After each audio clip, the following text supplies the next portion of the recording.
right. We'll be selecting the winner at the end. After we go through that, we'll just begin with just talking kind of about where we have been, what we've been working on, where we are right now, giving you guys a kind of a preview about the future, some timelines, and then we'll dive right into the questions so you guys can kind of hear some answers to a lot of questions that I'm sure you guys have been wondering about. We got quite a few people here, a lot of familiar faces. So I guess we can get started. First of all, I'd like to thank everyone for joining us. I'd like to wish everyone a happy new year. 2023 should be a great year. As many of you are aware, I'm Paul Gopal, the Chief Business Officer. Joining me is Nick Pettigrew. He's our Chief Product Officer. And we are here today to kind of give you guys an update about Monaco Market, CollectCoin, all things therein, what our plans are for the future, what we've been working on quietly these last couple months, and what our plans are for the future. So first, I'd like to kind of talk about when we started this, what our intention was, because I think it's important to understand the evolution of what the platform is. And, starting this in a bull market, so much of this was rooted on the fact that there are all these new individuals that have a newfound wealth and maybe they want to spend it, diversify their portfolio, protect the capital that they have accrued and gained. And yet, through the bear market, some of that has kind of changed a little bit. We've seen that now there isn't as much of an emphasis on wanting to get some of these types of investments, and also some of the markets have drastically changed. For example, I've talked about this before, the watch market, it has taken a bit of a beating. Now, while there are still a lot of great options there, we have to be even more specific about our curation. But that also showed us that there are some markets that are resilient even in bad economic climate because the demand is so strong, that the supply is so limited, that for us, there still exists a great opportunity here. But I think that we've decided that there needs to be an expanded feature set in the initial release. Much of this is because we look at what our competitors are doing. What are they doing right? What are they doing wrong? And there are some things that I think they're doing really well.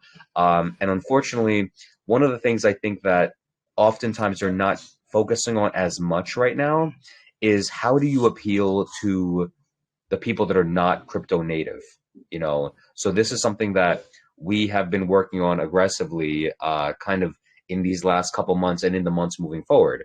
And what I mean by that is, if you looked at the video that we posted in August of where the marketplace was, at that point, you could buy NFTs, you could resell NFTs. We were able to mint NFTs on the testnet, pay fees, have the fees sent to the staking pool.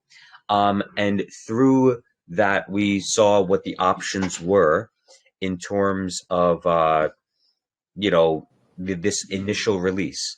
And then we also noticed that, okay, some of our competitors have effectively launched exactly that. And what's their volume? Where are people transacting? Are they transacting? And is there much of a demand for this, both in terms of the social engagement that we're observing on their profiles, as well as the visits to their websites, and just the general interest? And we've taken a lot of time, that not just from learning from our beta testing, but from learning from the testing and the experience of those same competitors that are essentially trying to do something similar. Now, I've seen that because of some of their lack of success, or the volume not really being where they want to be, some of them have pivoted in directions that I absolutely would not go into. For example, leaning more into some of the digital assets and kind of stepping away from the physical assets that I think are the foundation of what it is that we're building here. And I think that's a misstep on their part. But just like Sun Tzu says, don't allow your enemy to don't interrupt your enemy when they're making a mistake. So while I don't see us as enemies, I do want to learn those lessons from the individuals that are also trying to build something in this space. With that said, there are a few features that we are aggressively getting after right now. Now, one of them is, again, since August, we've had the ability for individuals to be able to buy on the platform. However, you need crypto, and you need to do, essentially, if I'm a seller and I only want to accept, let's say, stable coins as an example, then you must be providing stable coins. So we realized that there is a much greater opportunity if we could provide a cross-chain payment solution. So for example, if you have, let's say, Ethereum, and you want to come on our platform and buy um, any of the items, but the seller is only willing to accept certain currencies, then we should be able to create or utilize a mechanism for us to be able to fulfill that transaction. Uh, One of the challenges that we ultimately had as the bear market was really establishing itself was sellers are not really interested, or they're scared about accepting these highly volatile cryptocurrencies. They really want to accept in stable. So we've had to kind of lean into that. So at the same time, we want to make sure that the buyers from all different kinds of communities are able to essentially have our NFTs. They should be able to buy them with minimal barriers. And for that reason, we have we're exploring a couple different partners that can provide cross-chain payment solutions, as well as exploring if we can maybe build this ourselves. Now, very likely, we're going to be working with a partner that will help us with this. We've had different calls with a few companies that are kind of on this versioning, uh, this, creating this solution that would allow, let's say, someone with SHIB to come in. There are these very, very enthusiastic communities where you're not can't really do much with the tokens. And I'm positive, despite the fact that some people are down 50 or more percent, maybe they want to get something. 2021 was a year where a lot of riches were made, and 2022 may have been the year where, some of that was taken back. However, I do think that people are looking for more ways to use their crypto, beyond just hold, hold, hold. Maybe you could get something else. So that is one big feature that we're looking at. Additionally, we're also looking at how do we appeal to normal people. In some of our conversations, and really looking at what the fees are across the board if we had to implement something like this, which is a fiat purchasing option. So what I mean by that is a lot of the traditional marketplaces right now have 15% or higher fees for sellers. And as a result, a lot of the sellers, especially the sellers that are on our marketplace, are taking a step back from those and not wanting to own them. They're either appealing to their own customers or trying to do methods with social media.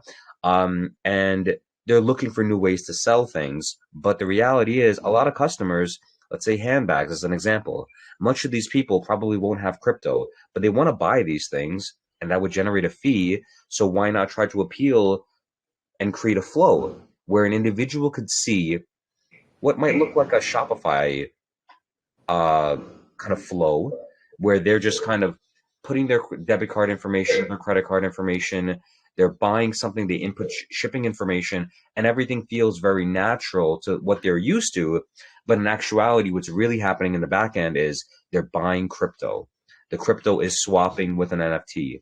The NFT gets earned and redeemed, and then it gets sent to them. So in this way, one, the sellers have an element of protection because there isn't that chargeback risk related to the item. It's more related to, were you delivered the cryptocurrency that you purchased, and then whatever happens thereafter happens.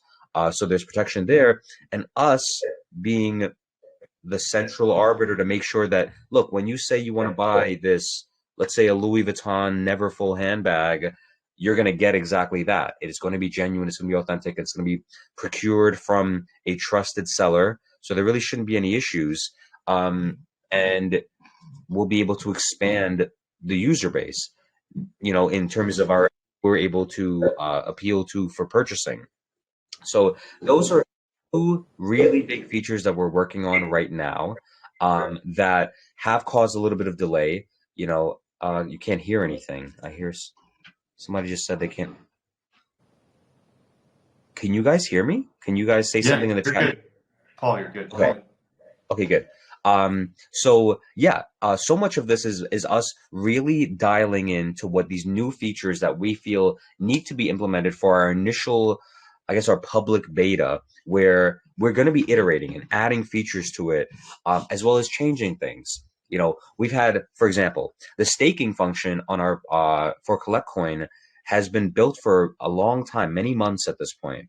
And we've had maybe 30 or so beta testers that have come in and used the platform, provided feedback to us, and we took a lot of that under advisement.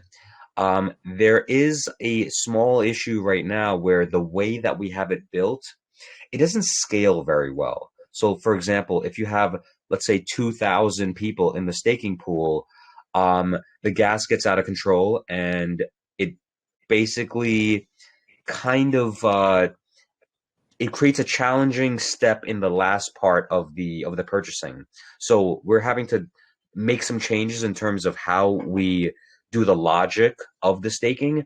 It's probably not going to be an instantaneous on every single transaction, uh, like airdrop to you, as we wanted to do, because the gas is just going to get out of control. It'll be more likely something where, depending on the period, you go in and you claim your reward. So they'll accrue on your account, and then you'll have to claim them, versus the way that we were wanting to do before. And as a result, we're gonna have to put some kind of um, time where when you get in, you can't get out right away. Now, I don't want to make it punitive. It's not going to be a really, really long time. I want individuals to still have freedom, but at the same time, we have to build this in a way that's going to work. And I don't want it to be, it costs 3 cents for every person that you send funds to. If we were to send it ourselves, there's a couple thousand people in in the staking pool.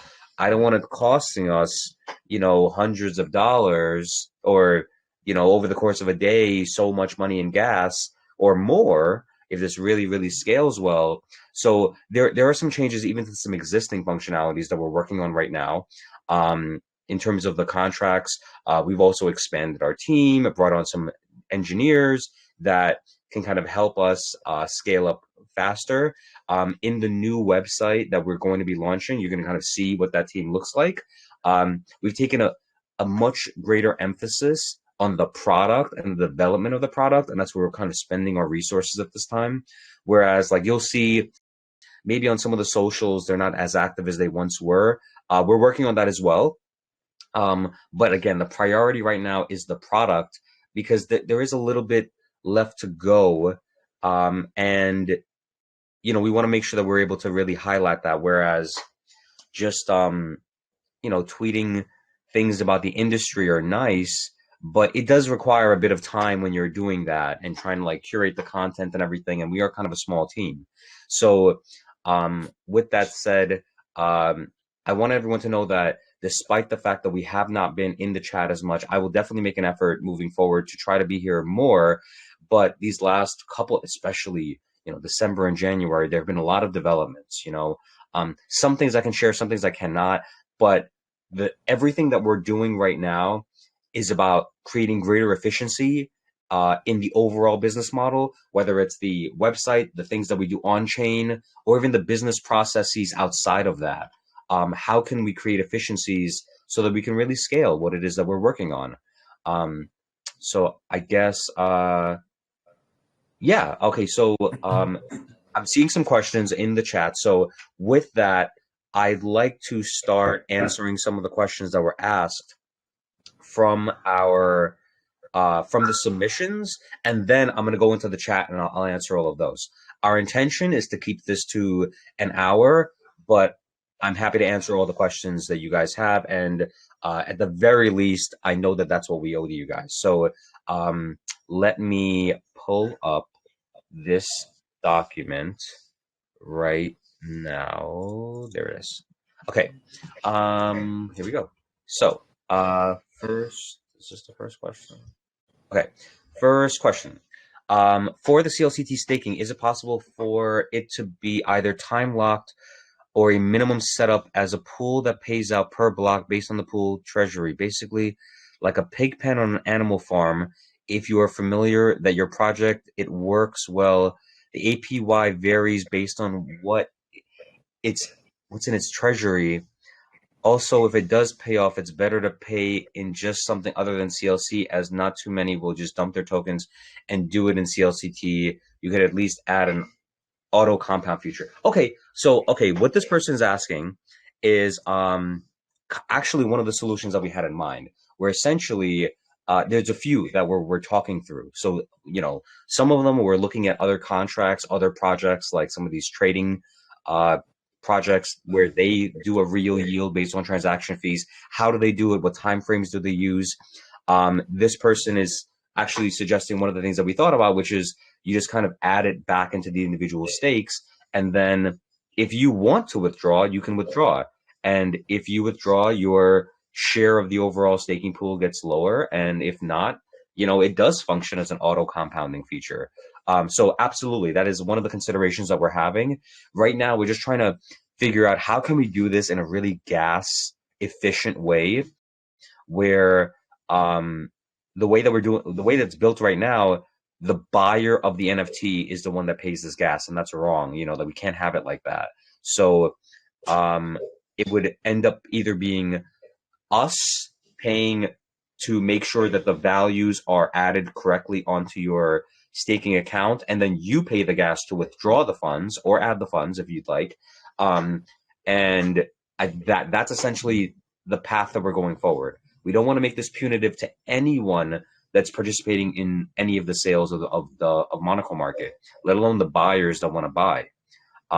Also, one other thing that we did was instead of having you pay the fee manually in order for you to receive your funds for the sellers after the transactions take place, the fees are automatically deducted now, and you claim your funds instead of you having to pay anything. You just have to connect your wallet.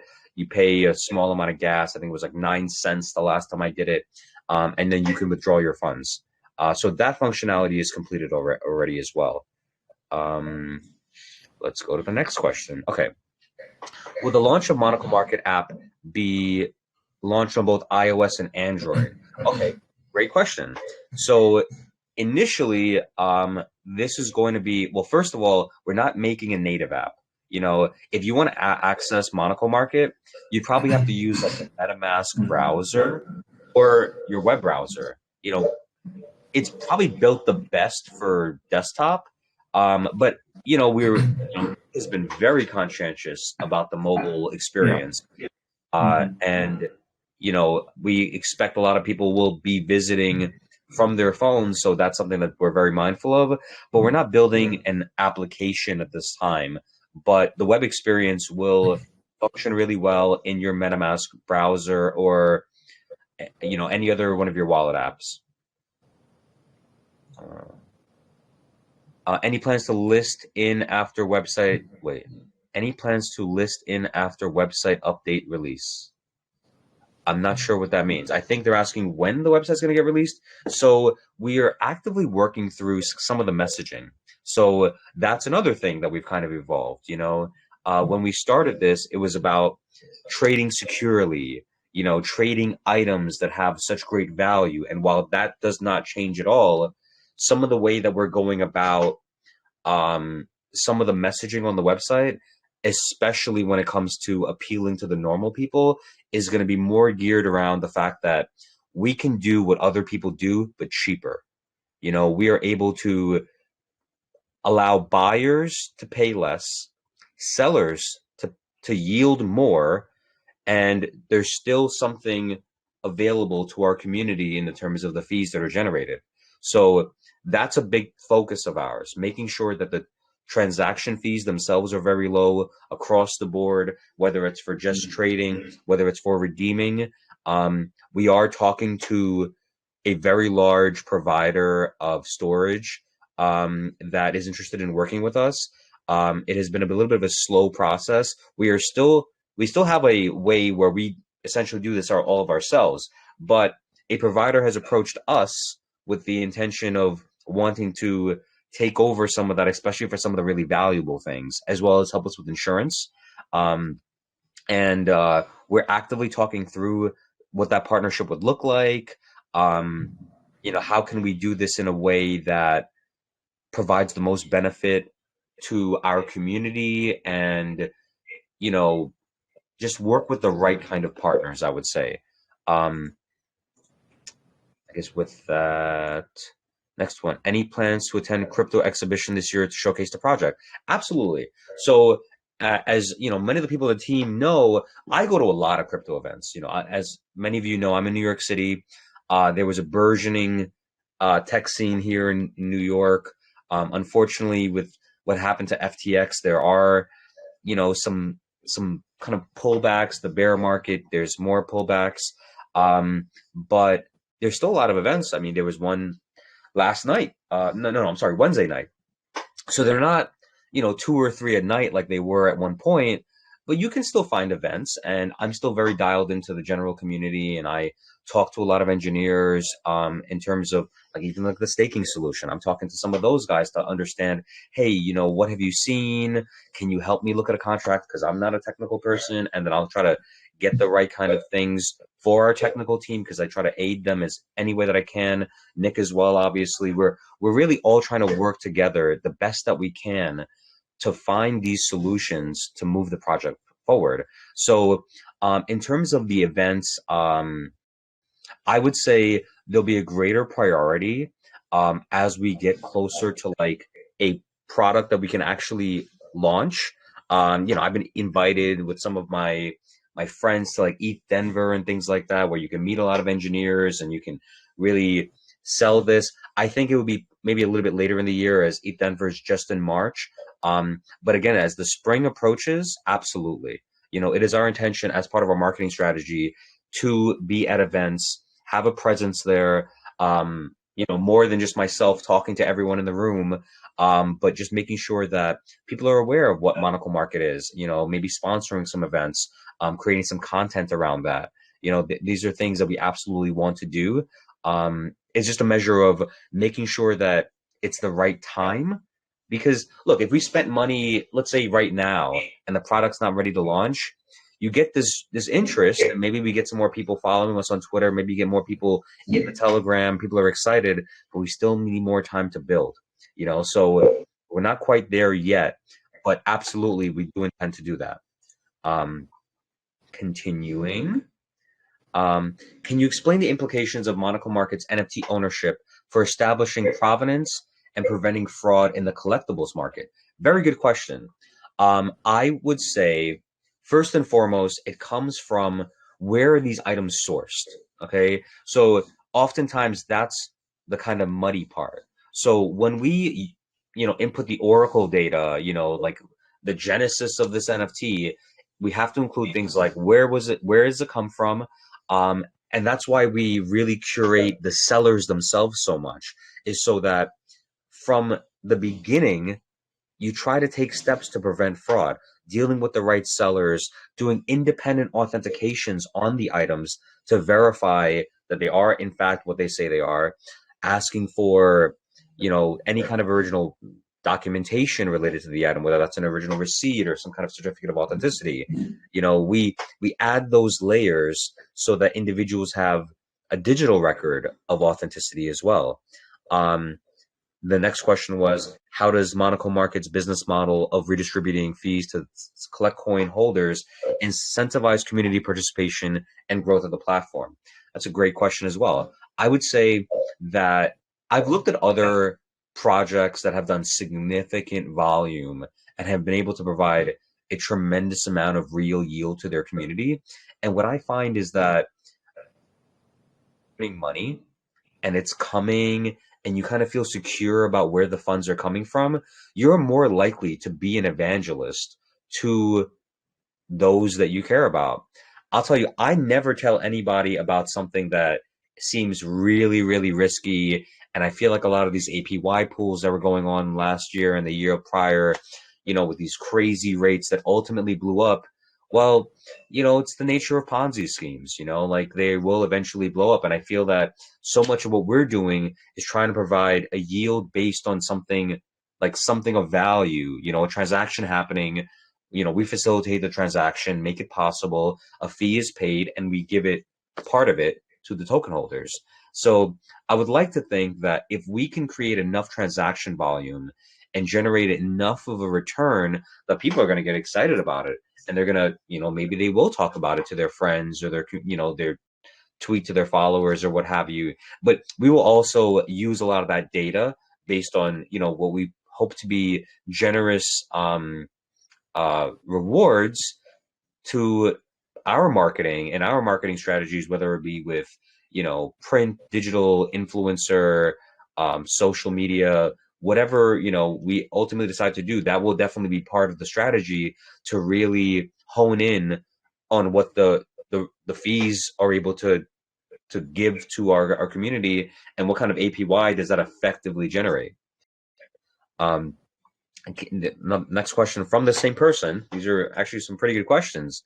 Can you discuss the challenges and opportunities for existing collectors, dealers of rare objects, and adapting to an NFT-based marketplace on Monaco Market? Another great question.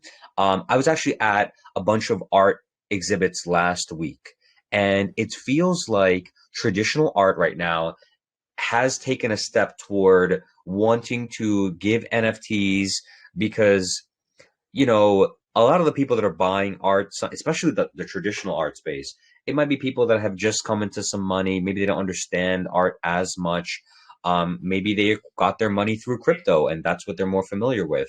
I think there is this emphasis on certain communities to lean into the crypto and NFT space, because they recognize that there is an audience there of people that have money just as green as theirs. And they want to be able to provide the ability to sell their items to those people. And that's another reason why I further believe in what it is that we're building. Because look, these art galleries are realizing that, hey, we can move more product if we offer to crypto enthusiasts. Why wouldn't that scale on something like ours? Did I freeze? Okay. Um, so the challenges that I think exists right now, oftentimes provenance, I would say that's probably one of the most fake things. You don't know where things are coming from. You don't know if the documents you're receiving are right. There's a lot of sketchy things that happen. And the one good thing about blockchain is that, look, it's all, there's a record of everything. When I transfer something to Nick and Nick transfers something to, Tom or Dick or Harry or whomever it is, you see that. So someone can't necessarily come in and say, "Oh, this is great. A lot of great important people have owned it," or what have you. You can't forge it unless the Genesis data is forged, and that's why we try to make sure that everything is accurate from the very beginning. Very good questions from Sayuri One. Sayuri One in here. Sayuri One is not in here. Oh man. Okay. Can you explain the technical details of how Monaco Market's NFTs authenticate and digitally tokenize collectibles for easy trading on the platform? Absolutely. So there are steps to everything. The first step is when we have a seller that is going to be submitting something to us, they fill out a form that essentially details what this item is supposed to be that they're sending us. When the item is sent to us and we receive it, we verify, is it what they said? Was there a mistake made? Maybe they sent us the wrong item, or things like that. Sometimes, however rarely, can happen. Once that verification happens, then it gets passed on to an authenticator that will review pictures. Very occasionally, they may have the actual item to be able to review, and then they will issue a certificate of authenticity, whether or not they believe it to be real, issue some supporting statements, and then that's something that we attach. And then the actual tokenization, we do that. So we pay the gas, we mint the NFT. For select items, we may even create an elevated visual experience instead of just 12 pictures. For some items, there may be 3D visualizations. But again, it's case by case, as much as people may want to see a spinning trading card, if it's only worth a couple $100, um, it may not be worthwhile for us to invest the resources to do that. But we have some other things that we have in mind. Ultimately, we want this to feel very cutting edge and very cool, but every item may not have that grandiose kind of feel. But everything will have investment quality. Make no mistake. Next question. How does Monaco Market's use of NFTs challenge traditional methods of commoditizing and trading collectibles, and what are the potential implications of this disruption? Um, so I would say that it does challenge traditional methods because it's okay, so an example of a traditional company doing something kind of similar would be a company like, let's say, like PWCC that does trading cards. They do huge volume, tens of thousands of cards a month, and they have six figures in cards in their vault, you know? But the problem that I've seen is that one, it's a centralized body that controls everything. There's no auditing of anything. I have seen issues where some people, things go wrong, something's not displaying in your account, I guess it would be. And I think that when you remove that centralization aspect in terms of the way that the data is stored, look, once the NFT is out there, it's out there. Anyone can view where it goes, who it's transferred to. So I think that we're creating a system of more openness. And I think that in terms of disruption, uh, the biggest disruptions that I feel that we're doing is allowing individuals to trade these types of items with removing the physical barriers. If I want to ship, a 3 pound package from New York to California, overnight, or let's say like a 7 pound package overnight, it costs almost $100, and then that's just interstate, what if you're doing international? And again, I've spoken to some people, especially watch collectors in other countries, like Bali as an example, where a lot of crypto people go retire or just live a simpler life, really enjoy their money. Unfortunately, some of them get robbed for their nice watch, you know? So, and some of these, one of them, he never even wore it. He just had it as like, a trophy of sorts. And I told him, well, would you ever consider putting it in a bank vault or something like that? And he said, yeah, I probably should have done that. And he said, yeah, but you like to have it, you like to show it off. And I get it. But for some people, especially when you're looking at things purely as an investment vehicle, you have to be hyper mindful of that. And I think that having an NFT of something where you can access it if you decide, you can redeem the NFT and have us send it to you. But I think that for those individuals in some of these tricky places globally, it may be a challenge for them to safely store their items. And then, because of the greater conditions, insurance, cost of storage may be a lot more than what we're trying to target.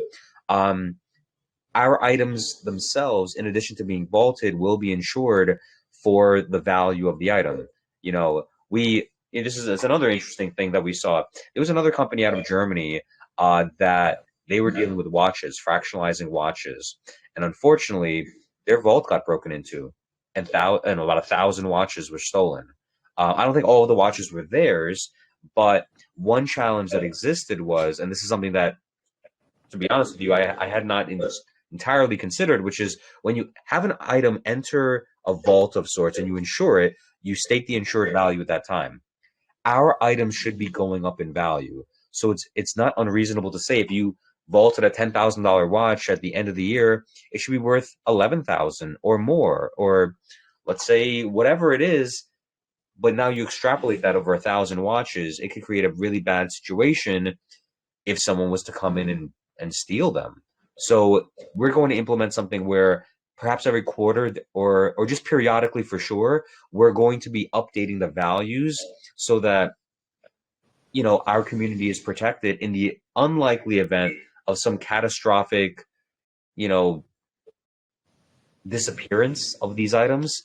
you'll be able to verify, or rather, you'll be able to be made whole. We'll be able to send you the funds for the item, which again, we're taking every step in our power to make sure these things don't happen.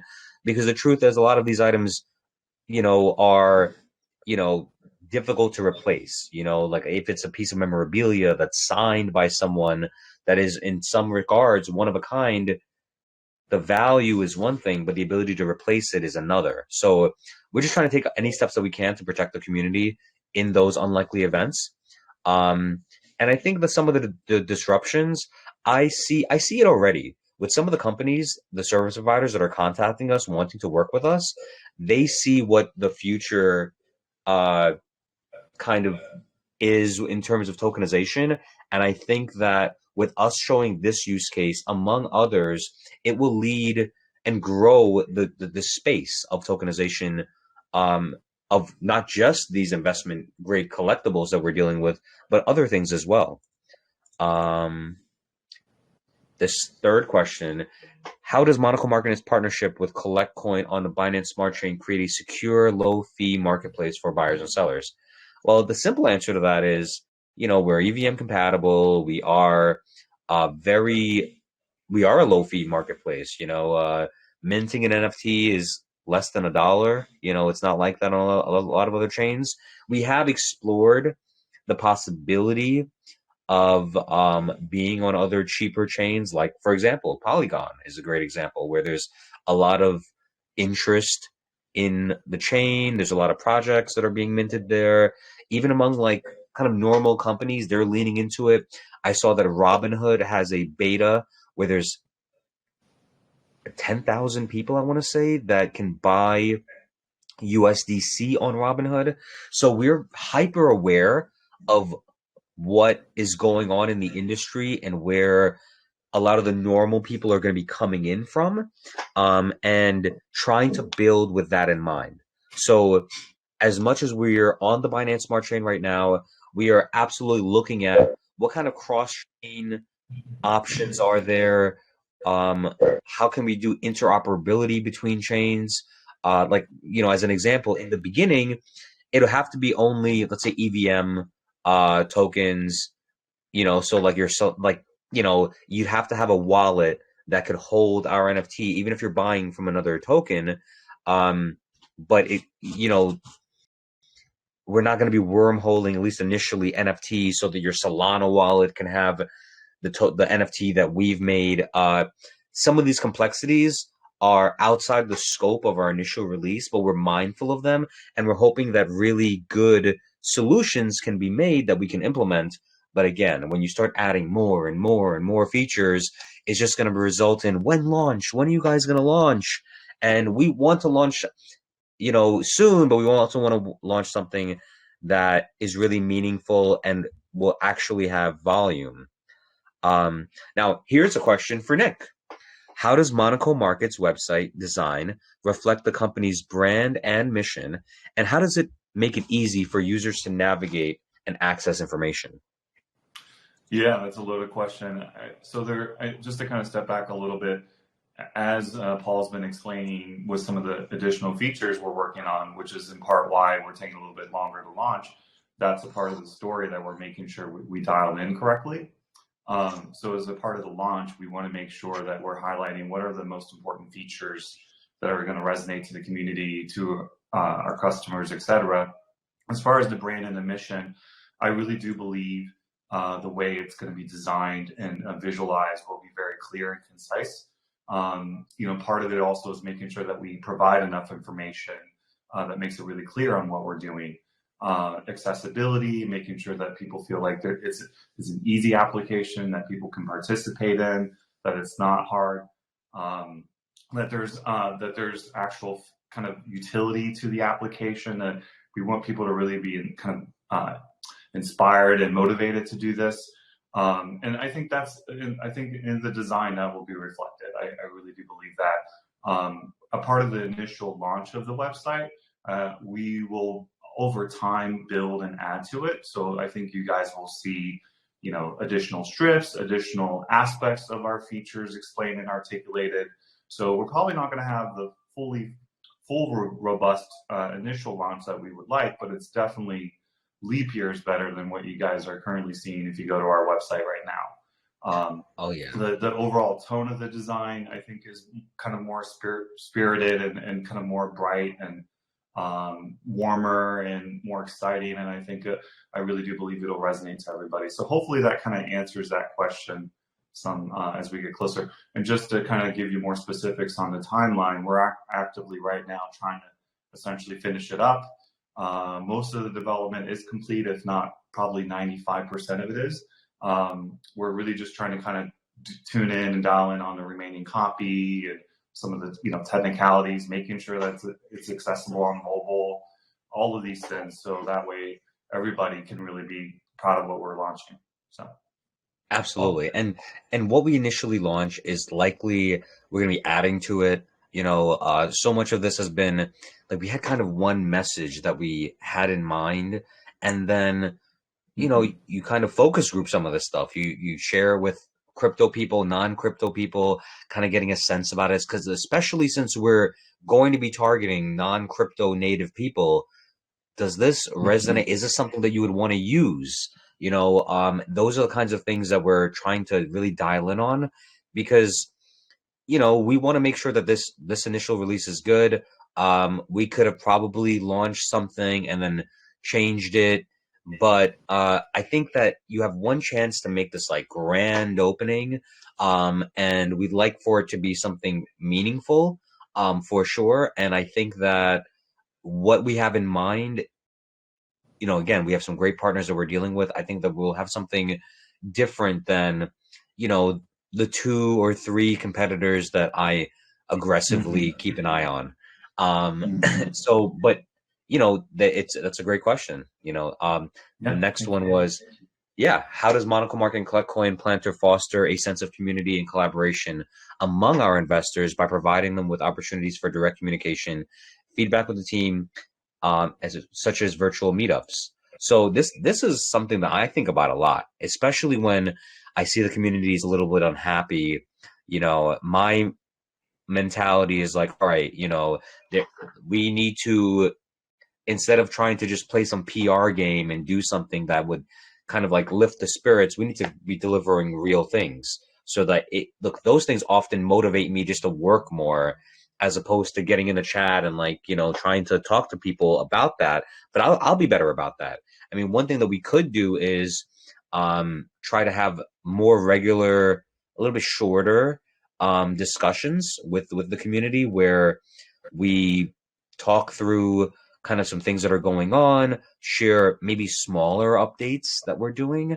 That could be something that could be meaningful to us as well, because you can see sprint by sprint some of the things that we've done. And also, we'd love to have some of the involvement from the community in terms of some polls. This is something that I've wanted to use a little bit more, but then sometimes the sentiment is not exactly great, and sometimes the feedback isn't so great, that we're wondering, but if we should do that. But I think that we're going to lean into really asking the community more.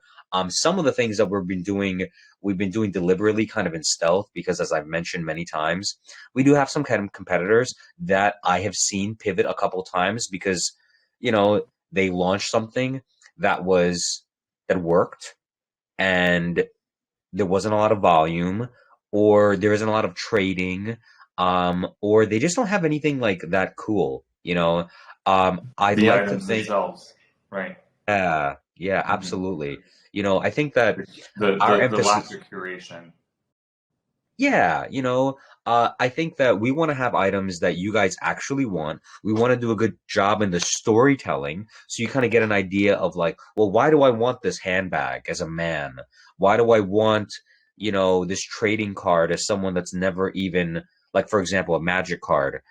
I've never played. Well, actually, I have. Maybe Nick has never played Magic, but he can understand, a Black Lotus and the value of that, because we'll tell him that historically, based on scarcity, based on the strength of the card, based on maybe it's a first edition or something really rare, or it was owned by someone, or it's signed by someone, or it's just really like a Gem 10, graded card.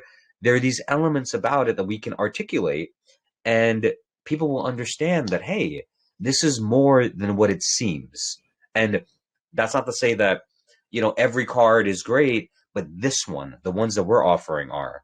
And that diversification, I think, is going to be important, and having just a lot of really cool things. So, uh, yeah, yeah, I think that to answer that question, having maybe some more polls, being in the chat a little bit more to foster the community more, um, and just making sure that we're accessible, so that if you guys have some specific question, you can ask it, whether the mods get it to us or if I'm in there myself and we kind of answer it.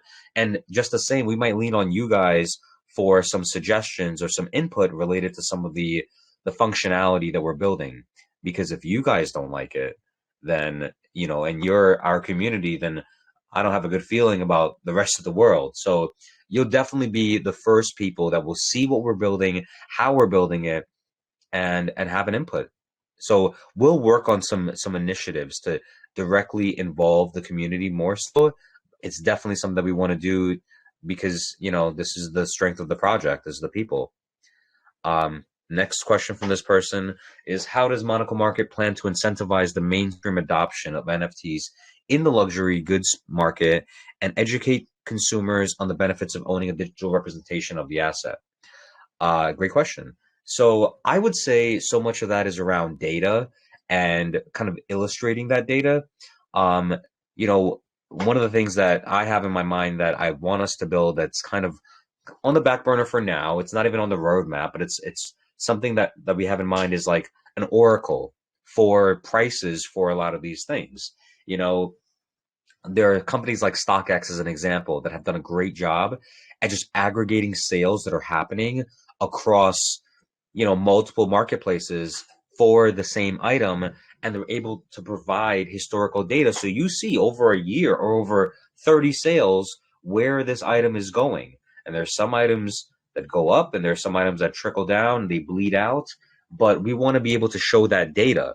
And that data is critical when we're even curating, whether we're working with a company like Watch Charts, and they can provide charts about specific brands, specific watches, or there's like sports card track for sports cards. There's a couple of these companies that provide the data already, and then for some of them that are not doing that, we're looking to build potential oracles that can aggregate this data. But that's a little bit further along. But I think it's through illustrating the value over time that people will really understand, and also recognizing that there are some watches that are finally starting to stabilize, and I think that they're going to start slowly starting to tick back up. Whereas if you look at the chart, the long-term chart, it goes up and then it goes way up, and then it's come down a lot, and now it's starting to go sideways, and maybe it'll go up again. We're watching this, because there's so many factors at play here, extraneous factors like the overall global economy. If COVID is playing into it, there's these things that have nothing to do with their respective industries that still really play a big impact. So for us, it's about just making sure we're aggregating the data properly, and we're educating consumers about the values of the individual items. It's not about, oh, Louis Vuitton is such a great brand. They're a great brand, but let me tell you something. There are some items you can buy from them, and you will lose your shirt. The moment you buy it, you've lost money. And there are some items that if you can buy at retail, you've made money. And even if you don't buy at retail, as long as you buy for a fair market price, you will make money over time. It's the measure of, how much time do you have? Can you wait a year? Then continuing the questions, I think we may go a little bit over an hour. I'm going to try to speed up a little bit. Let's see, how long will it take for the website to go up after the AMA? It's very critical for the website to go up, to continue to bring confidence and momentum moving forward.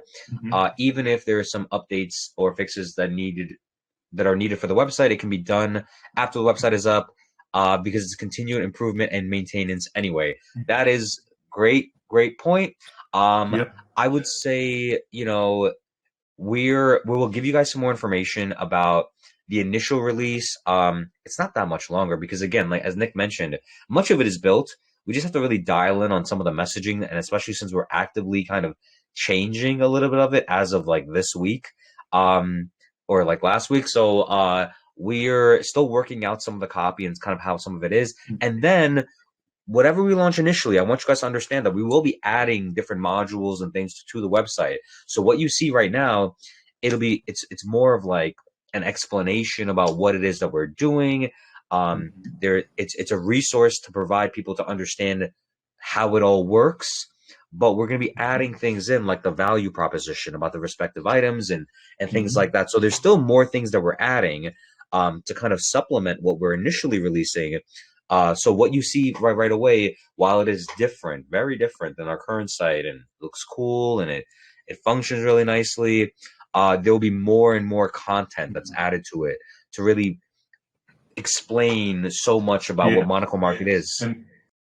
And I would add too, we really want to make it a good resource place for everybody that's really interested in our project or who's interested in participate, a dealer, a buyer, etc. We're building out our FAQ, so we're going to have a lot of really good content, a lot of good answers that will hopefully kind of clear up a lot of questions and technicalities of what we're doing. A gift book is another thing that we're going to be doing to build out our gift book page. Just again, really trying to add more resource and context to the project. Absolutely. Next question, something I've touched on already. How does Monaco Market plan to attract both traditional collectible buyers and cryptocurrency users onto the marketplace? Well, for the traditional folks, we plan to make it so that if you wanted to buy with fiat even, that you would be doing so with a lower fee, that there's an option for you to buy using a native way that you've seen in the past that's not, strange, and it functions in a familiar way. But again, in the back end, there's all these things that maybe you're not familiar with that are going to be happening. That's one. And then they also asked about the upcoming marketing campaigns and initiatives to drive user engagement and adoption. So we've done a lot of planning around this, kind of what our go-to-market strategy is going to be. We've decided that, well, one, it really came down to building this product properly, and marketing to both normal people that are, not crypto native, as well as crypto people. And so much of that is rooted in making sure the transactions are happening, that the staking pool is being paid out a reasonable yield, and that we can grow that. That's really what the most important thing is. How do we drive transactions? And through these methods, appealing to other tokens, not just accepting 3 tokens. What was it? BUSD, BNB, and CollectCoin. Now the sellers can get a lot more stable coins that they want. And now on the buyer side, we'll be able to appeal to a lot more buyers that are interested in participating in our marketplace. So I think that that's going to remove a lot of the friction and should really drive engagement. The next question from that same person: how do we plan to increase liquidity within the marketplace for the collectibles? I think increasing liquidity is going to be a few different factors. One, by educating people, they become interested in it. Maybe you don't know anything about trading cards, but you want to invest in something that is going to reasonably go up in value. Well, I think that would drive some interest, one. And two, and then these new people that are in the market should drive up liquidity in terms of the individuals being able to trade. And two, we intend to build a collateralized lending platform. This is going to be later this year. We're still a little bit of ways away from that, but we're looking at, kind of how this would look like. But essentially the functionality is you stake your NFT. We would have to have some kind of oracle. That's why I talked about the oracle before, that determines the price of the value. And then let's say we assign an LTV of 50%. You can borrow 50% of the value of that item. And then for a period of time, we'll have a few different options. You borrow, and then when you're ready, you can repay that loan, and then you get your NFT back. And then, from the commercial side, well, we custody the item. So, if something should go wrong, if the individual doesn't repay their loan, we're not at risk because, well, we have the item. We could essentially do a liquidation event where, we sell it. But make no mistake, when we're issuing loans, I don't want to wipe anybody out. This is so that you can access liquidity, not so Mhm. that you get liquidated. So I don't want to do really high LTVs, and then there's some drop in the market this month versus next month. The person's not paying attention, and then their item gets sold that they didn't want to sell. But at the same time, I do want people to be able to access some of those funds while they participate in the upside of the item. Um, Good questions. Continuing, we just have a few more now. I know we're closing in on that hour. Um, I remember from a previous AMA that the team is focusing more on sellers in the USA for ease of authentication. Is there a clear strategy to expand outside the US? Absolutely. So while we are targeting a lot of the sellers to be from the US, much of that's just to do with like the network that I have and the ease of being able to kind of validate some of this. Um, there's definitely a plan to go abroad. In fact, one of the storage providers that we're talking to is global, and that would dramatically increase our ability to service certain markets, because they could literally vault something, let's say in Asia as an example, and then the transportation costs would be dramatically lower. So those are certainly things that we are considering in terms of how we decide to grow. But, you know, in terms of the authentication, it's still largely digital. Authentication partners that we're working with, they're looking at pictures, they're looking at images of the documentation. So whether we're in America or not, the authentication processes should still, there should be no impact on that. And furthermore, uh, over time, we'll probably have more authentication partners outside of the US as well. But in the beginning, we chose the best ones that had great service, great records for how they've been able to provide the authentication documents, and I've even tested a couple of them. I sent them like a real item, and then I found, like, for example, like with some sneakers, you can find fakes. It's hard to find really good fakes, so there's that. So but we've tried to test these guys, and so far they're very good, so we want to continue to lean on the best partners so that we have the best items and really grow this ecosystem. um, Next question was, I've always imagined the resources, human and financial, that this project will gulp to be a successful aside the grind by the team. I'm not sure what that means. I am whatever the team set aside for marketing from the funds raised during the ICO is wearing thin already. What is the plan to finance this project to attain to attain its potential moving forward? Okay, I think this person is asking about the funds that we Mhm. raised in the past, and the expenses therein. So one great thing about this team is that we're very capital efficient. We still have a lot of runway. That's not a concern of ours at this time. We have a budget for the marketing. It is not a multi-million-dollar budget, but it's going to be very capital efficient. I mean, we were able to sell out the ICO spending, like 3% of what we raised. Mhm. I'm not saying that it's going to be like that this time around because that was like a wild bull market. However, I think that we have to be very capital efficient. We do have capital. We have not really utilized the token very much. The price has been suppressed a great deal, and again, I think a lot of that's because people are waiting to see kind of what we do. So we're not just like doling out tokens at 2 cents a piece. We're being very, very mindful of that, and we do have a treasury that's well funded, and we're still moving forward. And again, we're really committing those resources to engineering, to making sure that the product is developed properly, the auditing and the pen testing. And again, like, we were pretty much at the phase where we wanted to start the auditing of the existing contracts. And then one, we discovered the challenge with the staking pool. And two, we wanted to add all these new features to the market contract. So we need to hold off because what, you're going to spend $15,000 and then have to spend it again. I really don't want to waste that money if we don't have to, especially if we're just doing that audit and we're not actually launching something. I don't necessarily see the point in doing that. So again, some companies do a lot of these audits, and they're constantly doing them, or they're spending a lot of money on certain things. We try to be really efficient. So I would say that we're well capitalized, to get through the launch, including marketing, and then again, maybe at a later stage, we may consider raising capital from institutional sources that have contacted us. Again, we have, I think a lot of it is they see us in a precarious situation right now. Token is so suppressed. They want to try to come in with horrendous terms. And I'm not willing to accept that at this time because we don't need it.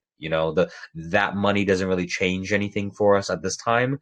So I'd rather focus on the product, build something of greater value, and then go out to try to get funds under better terms. This is saying just a comment asking for myself and the other founders to be more in the Telegram. I will absolutely make a conscientious that for you guys. And then next one is, how will Monaco Market let brands open and manage their stores and handle the whole process as tokenized? Any settled agreement with some big brands? Well, it's not really a store. Oh, whoops. It's not really a store per se that we're letting them launch. It's in essence their store is their wallet. So they submit items for approval for us to say, okay, we are willing to sell this item. They send it to us. It's authenticated. We mint the NFT, and then it's put into their wallet. We have reached out to pretty large secondary sellers of a lot of these types of items, but in terms of the manufacturing brands, we have not done that. Not at this time. We have been approached by some brands that want to work with us, like digital clothing brands. We're not taking those kinds of partnerships at this time. I would have to do a lot more research about digital clothing, and I don't really see the investment quality yet, or at least in some of the brands that we've talked to. And that's not to say that I think that there's merit to what they're doing. I just don't think there's an initial fit with our marketplace. And the agreements are pretty much like consignment agreements. They give us their items, and then we agree to sell it for them under certain provisions. And again, we're in custody of it. We're responsible for it. So it's very reminiscent of kind of traditional consignment, except there's all these other digital things that are going on along the way. I see something, this person said, will hold NFT section actually act like an escrow NFTs for approving or rejecting a transaction? Or will there be any escrow NFTs separately? So I don't know that we're doing any escrow. Like the transactions themselves are atomic transactions. When you submit the payment, instantly the funds get sent to the contract and the NFT gets sent to the buyer, and then the seller has to withdraw. So, I mean, to that note, that's kind of the point of the block. How that works is we don't technically need a central arbiter or an escrow because of the way it works. So, no. Yeah. Next question was, will Monaco Market's NFTs be created only for the marketplace, or you work with artists that have already created content? And will there and there might be a contribution to the creator economy, therefore, I guess. So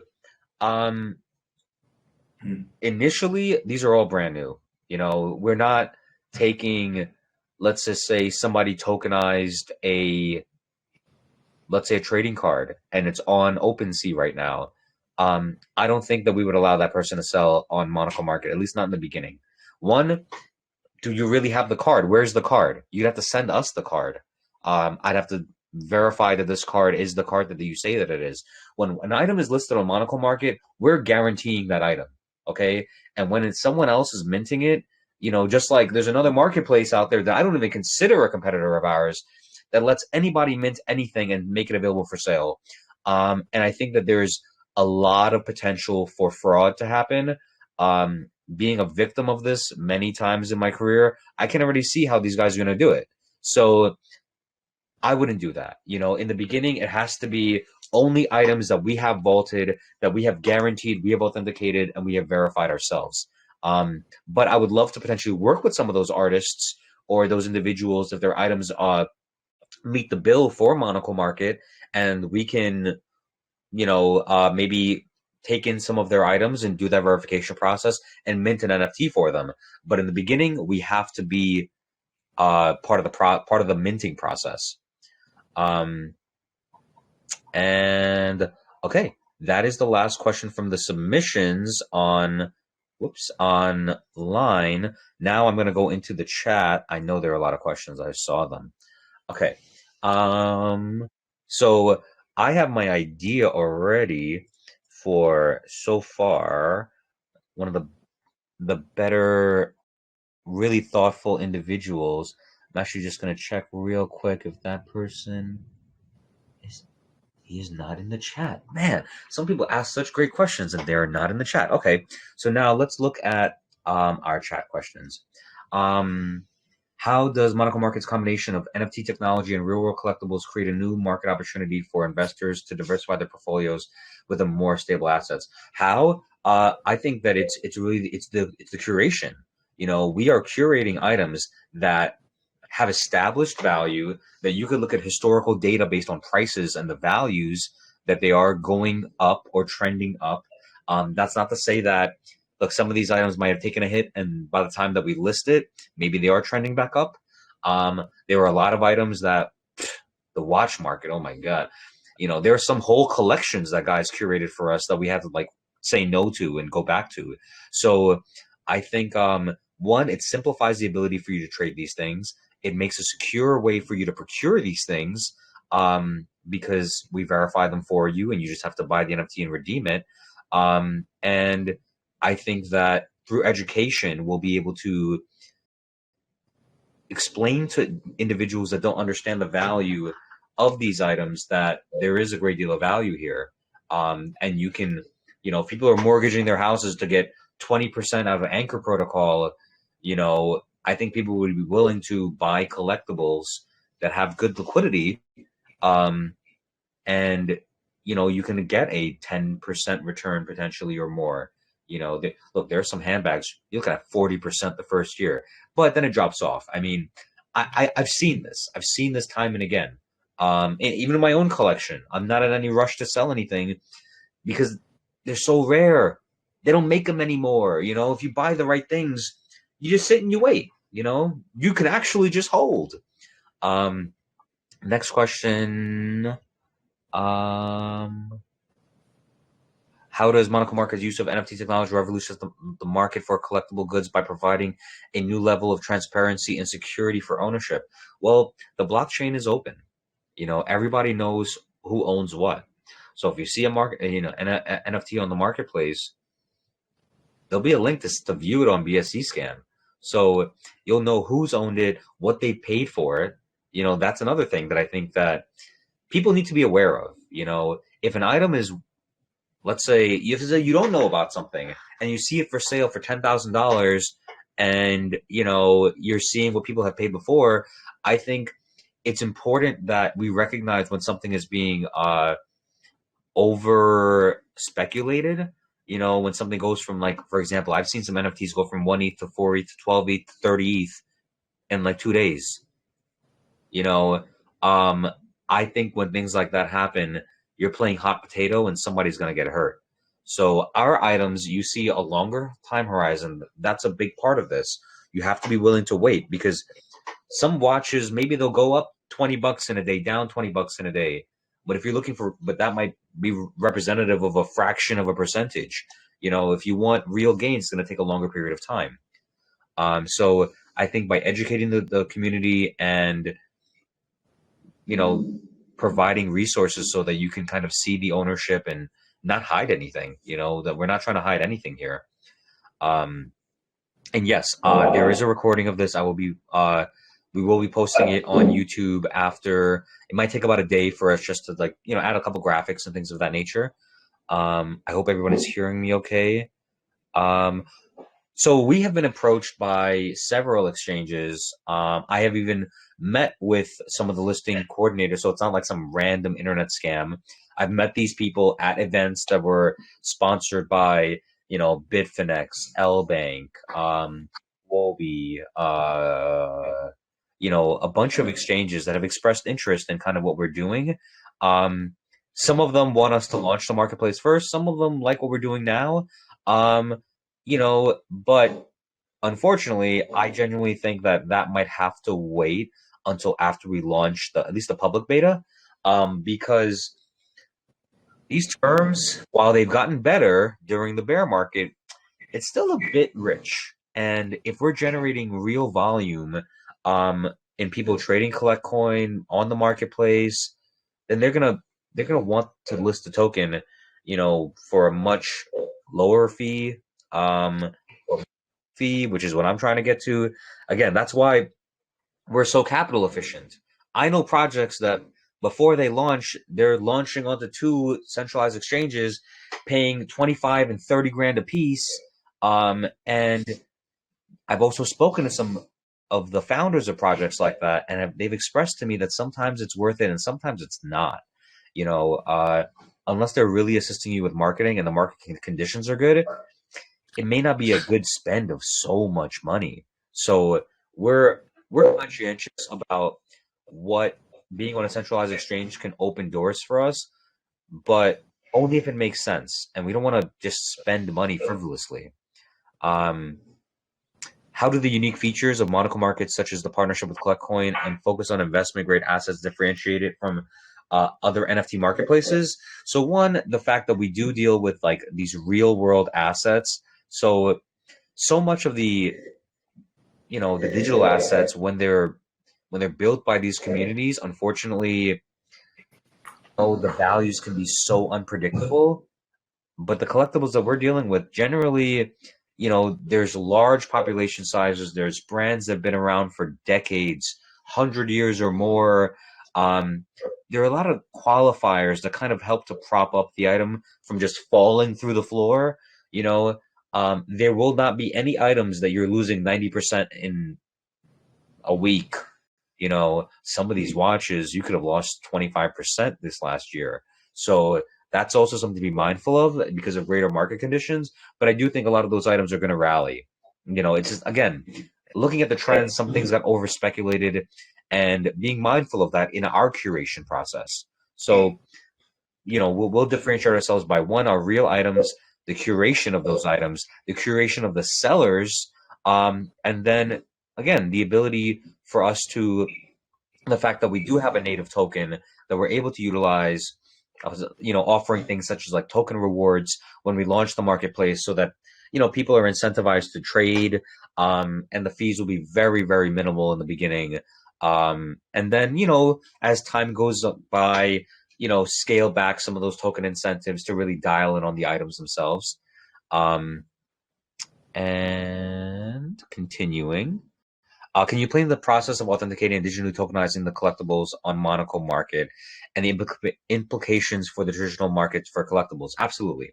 So, as I mentioned before, when an item is received by us, we verify that it is in fact the item that they intended to send to us, and then we'll either take new photographs or very likely whatever the new visualization is going to be that we're utilizing, we submit that to the authenticators.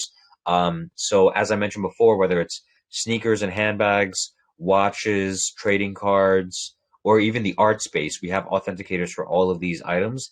For some of the memorabilia, it's case by case because some of these things are really unique. That's one of the things that we try to do is as much as we want to have like signed baseballs and signed boxing gloves, which we'll probably end up having.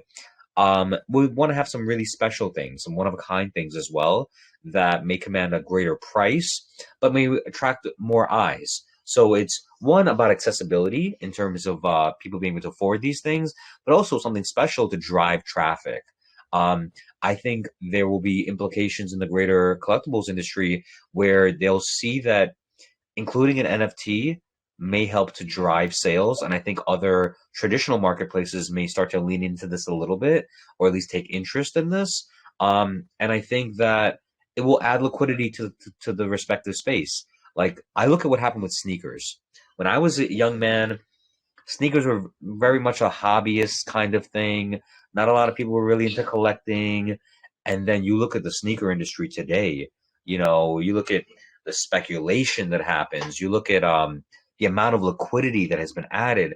You have like what I consider like small institutional investors where guys are buying hundreds of pairs of an item and then they sell them later in the year like they're trading stocks. Like, it really, the commoditization of certain items has increased dramatically when there's a greater education about the value. So that's what we intend to do. And I think that it will lead more money. A lot of men are not trading handbags, but if they really understood the value and the yield, I bet you a lot of the sneaker guys would get into handbags for sure. Or, you know, maybe some trading cards, but the handbag and the sneaker space, I think there's a lot of parallels there, but I think there's a lot of lack of education where people just don't know what to buy and they don't understand it. And also the price points are so much higher, so the mistakes could be that much graver. It's not a $200 pair of sneakers, it's a $2,000 handbag. But I'll tell you, if you're going to spend all that money anyway, you could get a greater or a similar yield with a different asset class. So education is going to be a big factor for us. Um, how does Monaco Markets approach the fee structure and the benefit it provides the sellers and the holders of CollectCoin? We want to have a very low fee structure. One of the things that we're discussing right now is, maybe changing a small portion of the tokenomics, where instead of doing the burn, we just give some of that to the community and to us to eliminate the burn. It is something that I think we're going to talk through in our conversations with the community, maybe put up some polls about some suggestions that we have in mind. But the way that it is right now, it's one third, one third, one third, our treasury, the stakeholders, and then a burn. But if you think about it, the burn, it's like this delayed effect because it removes supply. So then the next person that wants to buy has less to buy from. Whereas if we just gave some of that to the community and to our treasury, that have a more direct, immediate impact. So that's something that we're absolutely considering, in terms of the way that we do the distribution, and we'll always try to have a very low fee structure. You know, one of the things we may do is have like everything right now is a la carte. If you want to trade, it costs one fee. If you want to redeem, it costs a different fee. Some have suggested that, have a higher trading fee and then make redemption free or something like that, or even cheaper. Um, right now, we're trying to get some data, so the fees are going to be very, very low. We want to make sure that we are able to provide value and get as many people trading as possible, and then we can make adjustments as we see fit. But we're trying to start with a very, very low fee structure, and that should invite people to want to participate in the marketplace. Um, so Wayne said, make the claim or the compound the user's cost solves that like a yield farm. Exactly, exactly. That's exactly what we're proposing right now in terms of the application of the way for you to withdraw from the staking pool. Timeline for deliverables. We do have an updated roadmap that's going to be on the new website. We can kind of share it in the Telegram here if you'd like. But I think so much of this is going to be around us being really clear with everyone about what we're working on right now, what have we completed, because there is a lot that we have completed. It may not be live on the mainnet, but it's live on testnet, and we have done a lot already. Like, this past year has not just been us sitting on our hands, waiting for something. I don't know what. It has been us building, strategizing, iterating, really trying to push the progress of this, of the project forward. Um, how does Monaco's market approach to reducing fraud in the market for collectibles compared to traditional methods? Great question. So first and foremost, we try to create a mechanism by which chargebacks are more difficult for bad actors that are trying to buy. We do everything that we can in the beginning. So we front load the trust, verifying, authenticating, curating the sellers. So reasonably speaking, this item should be what we expect it to be. So, okay. This person asked a very long question related to Ponzi's. So they're asking, where do we see the team going in the next 4 to 5 years, and do you see it surviving long term and becoming mainstream? I am a believer of this. I think that I go to a lot of crypto events. I talk to a lot of engineers. I talk to a lot of builders, founders, and they, maybe I'm in a bubble, but it really does feel like even despite the bear market, look, the events don't have 100 people anymore. There might be only be 20 or 30 people. There are these tourists that are just coming in because they see on the news how everybody's making all this money. But I think that using crypto technology as the rails for new methods to do things, like for example, because it's cheaper to do things on chain than to use a payment gateway, and we're able to provide a lower fee on our platform versus the other marketplaces, maybe it becomes cheaper for you to do things using the blockchain. We intend to try to explore these things to figure out how can we get normal people to use our product? How can we onboard the next million people that are using crypto? Because it's still a very, very small community of people globally. At one point I thought I saw something like 200 million people globally were in crypto, and maybe more now. But it's still a very small segment. So I think there's a lot of opportunity here for growth. And I think that the tools that will help adoption are the tools that are really user friendly and easy to use.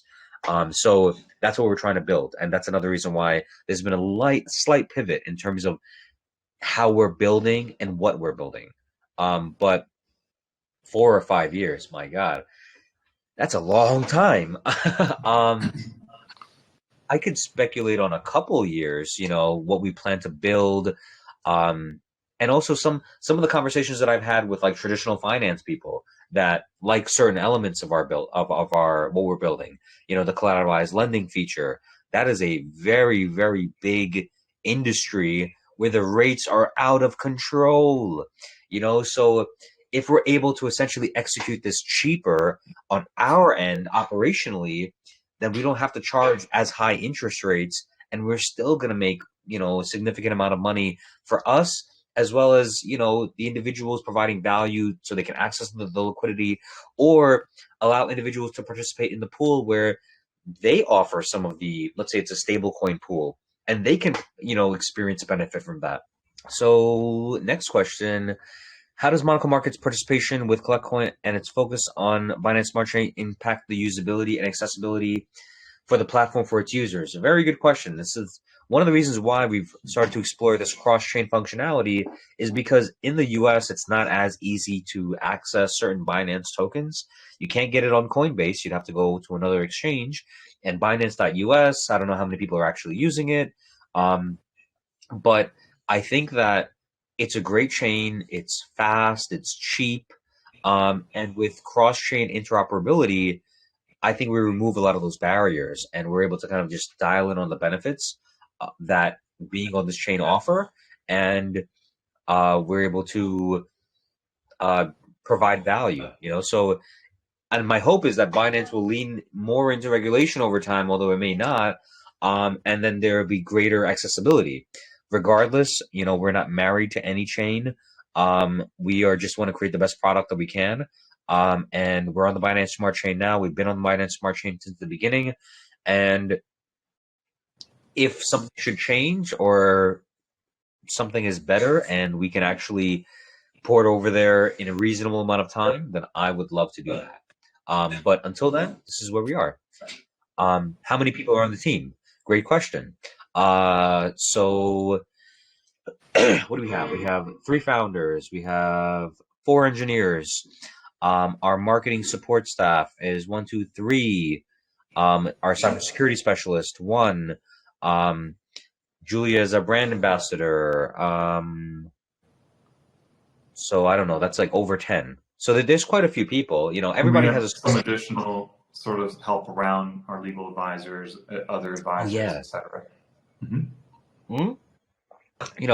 In the fourth quarter of last year, we added on a general advisor and a legal advisor.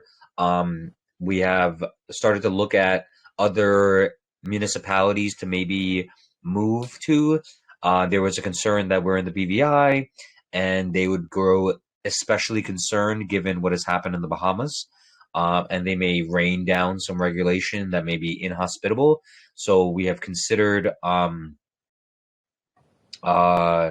we've considered moving to Ireland in terms of some of our our legal entities, as well as creating a Wyoming DAO for the sellers, so that we'll be able to operate and get some traditional banking in America. So these are things that we're working on right now. The legal side is, definitely something that's we're working on. It's a work in progress, but we try to stay on top of it to make sure that at any time, we're not going to encounter harsh regulations that will like make us stop, or like make it difficult for us to be able to move forward. Um, Over sometimes with the business, which business will be your core focus? Monaco Market or CollectCoin, or will both be hand in hand taken care of? If so, what are your plans for it to achieve? Okay, so much of creating value for CollectCoin has been rooted in Monaco Market. If we're generating transaction volume, we're generating transaction fees, then the stakeholders are the ones that benefit, both in terms of the actual yield that they receive, and then the demand for the token for those that want to join the staking pool will inevitably, drive the price up. So our initial focus was obviously CollectCoin, but now it's about how are we creating value for CollectCoin, sustainable value, and that's got to be through Monaco Market and the ancillary products that we create for the NFTs that are sold on Monaco Market. So I would say that short term, right now, it's Monaco Market, and then again, it's going to be the expansion of this ecosystem at large. And how can we have great items? How can we offer the loans? How can we build out a dashboard that promotes trade, gives you more data points so someone can understand certain things and want to participate. Um, Next question was what the potential for Monaco Market to expand to other markets and types of collectibles in the future? I think we're starting with quite a lot of options. I think that over time, what we prioritize is going to be a reflection of the greater market. For example, I was really bullish about watches in 2021. I'm not as bullish about watches in 2023. There was a massive correction that happened last year. There is a starting to be a settling, but look, because we wanted to operate in so many spaces, we still have so many options. Maybe the watch options are not going to be so robust, but I'll tell you what, trading cards, handbags, the memorabilia, like a lot of those spaces are still very, very, very strong. A lot of times when there's fandom associated to it, it feels like that helps to prop things up. Whereas watches, they got destroyed because the financial markets aren't doing so great. So those are the individuals that are probably buying those watches. And two, they got over speculated. People were literally buying things just for the intention of trying to sell it to the next guy, and then it got too far too fast, and you see watches coming down 50%, year over year, some of them. So in terms of other markets or other items, we've looked at like pop culture items that are kind of like memorabilia, maybe like a Nintendo game that has been signed by one of the creators or something like that, or something that evokes nostalgia. If it's an interesting item, I'm all about it. We've been approached about like some like ancient artifacts, Babylonian spear, Mesopotamian helmet, these wild things that I don't really know too much about, but they have a lot of value, and we're trying to like do the research necessary so that we can tell the story about it. It's not just putting it up online. It's about, well, why should you be buying this? So absolutely want to expand into other things in the future, and it's just a measure of just having the right items.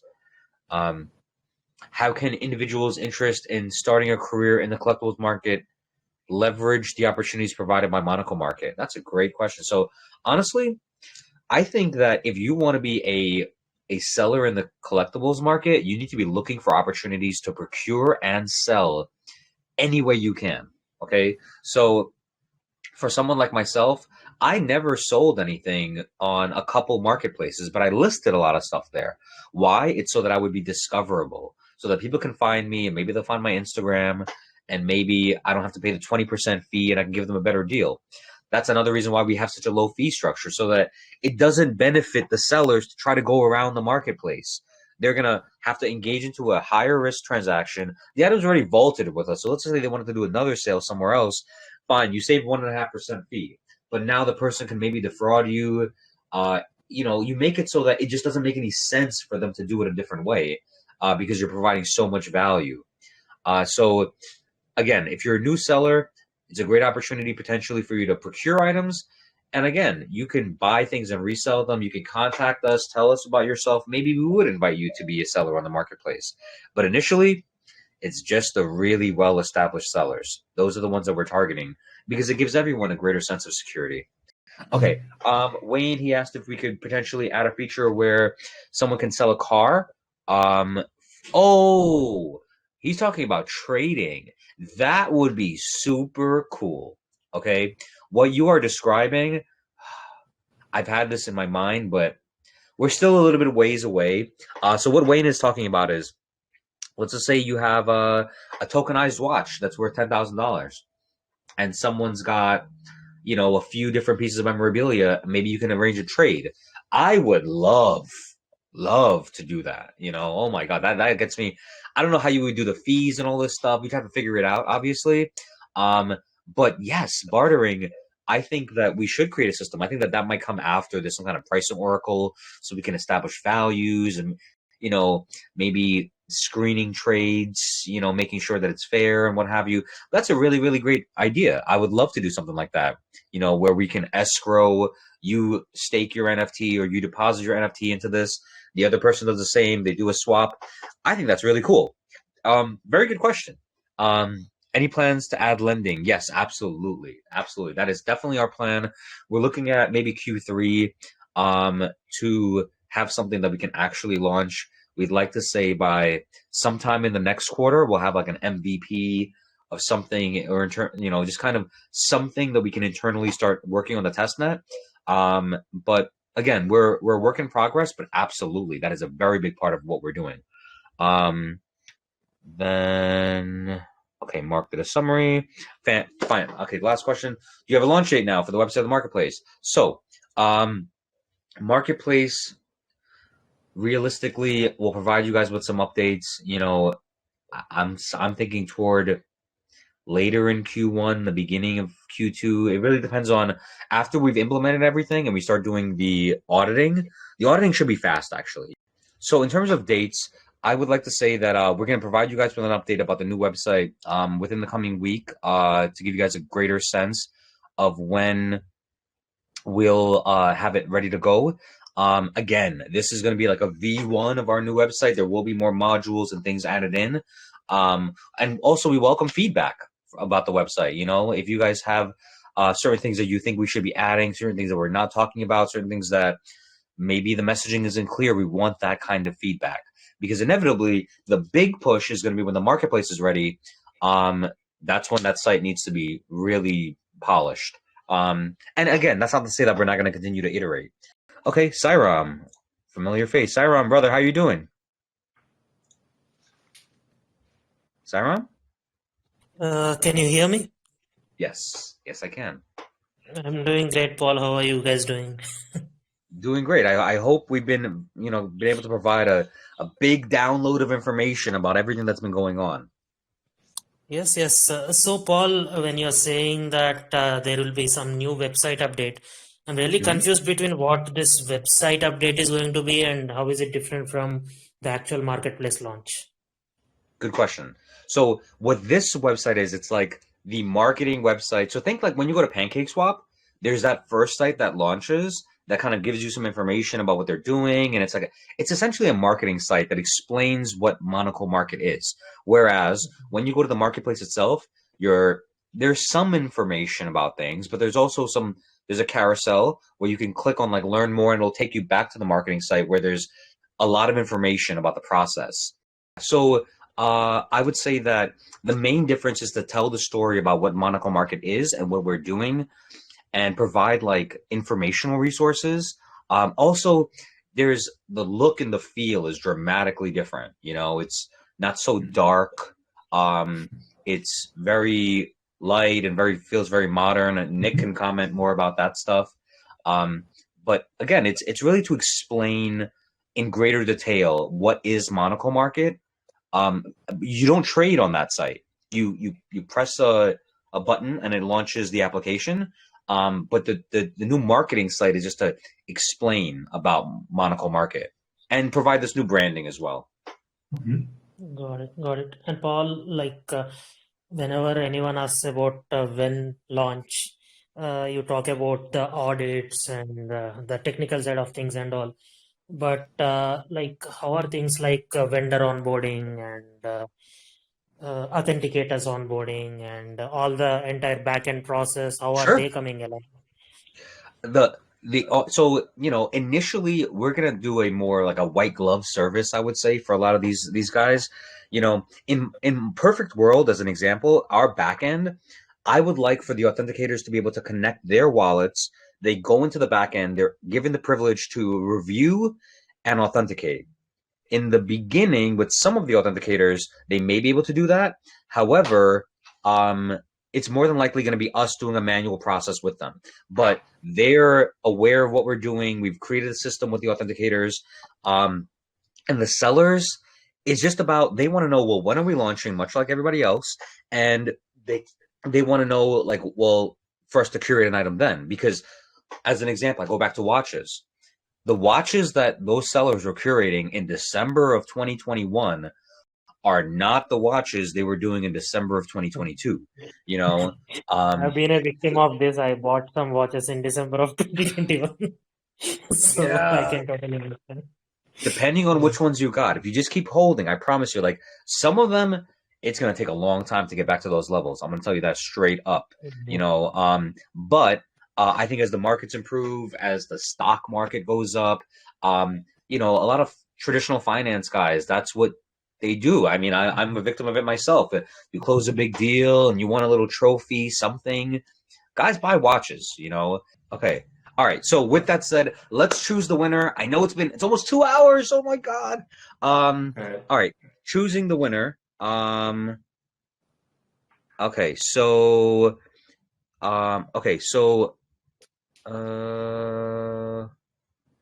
okay. You had mic problems too. Yes, we are considering, Polygon in the future.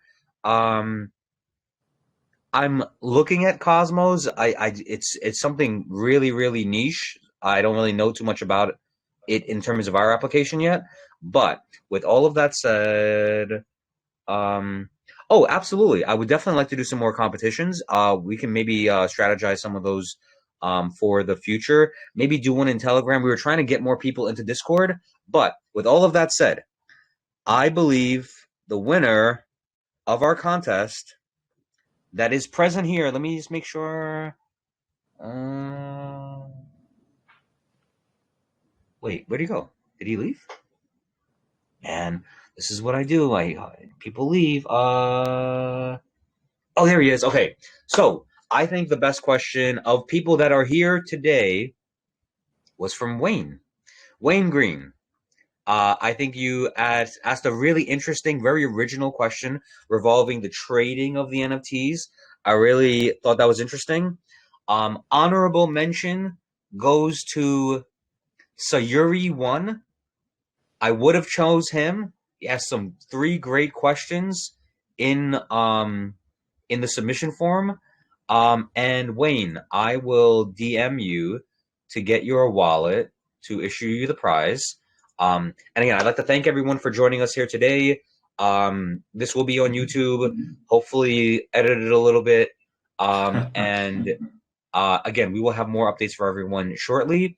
And I'll be in the chat a little bit every day. So you guys will see me. I'll make sure I'm responding. I'll make sure you guys are seeing me, and someone doesn't have to say, "Where is Paul? Where is Paul?" Thank everyone so much. I hope you have a great day. Thanks Thank you, everybody guys. so much. Have a great day. Take care.